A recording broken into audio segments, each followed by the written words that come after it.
faces, worn out places, worn out faces, bright and early for their daily races, going nowhere, going nowhere.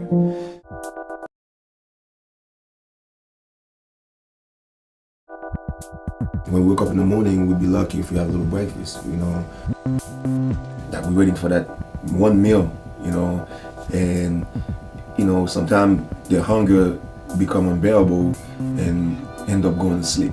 You know, as kids, you find, basically you find things to keep you occupied.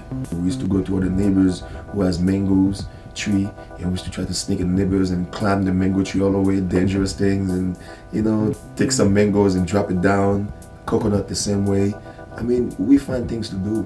I mean, we find food, you know, while we're waiting for that one meal to come. You know, we look back now and we said, wow, you know, it was a tough time.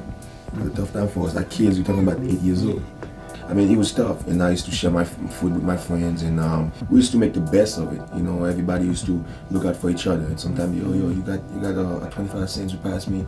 After the earthquake, things got even worse. You know, a family who lost their hope and their strength, the kids, you know, the family members, the best friend, people they were calling up, people who was keeping them alive, you know, people who was giving inspiration. Those are the kind of stuff we brought up with, you know, you learn how to survive at a very young age. Especially some of these kids, you can see after the disaster, lost their parents, you know, and they're all alone. And even other family members don't even know if they exist.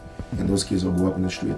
You know, they find places to sleep, they find things to eat, you know, they survive, you know, and God forbid, if it's a girl, you know, it's very tough, it's worse. And that's why you see a lot of us in Haiti, we tend to really unite it with each other as much by, you know, keeping family together, no matter how much you frustrate with family member, but we still know that, you know, family is, you know, it's very precious.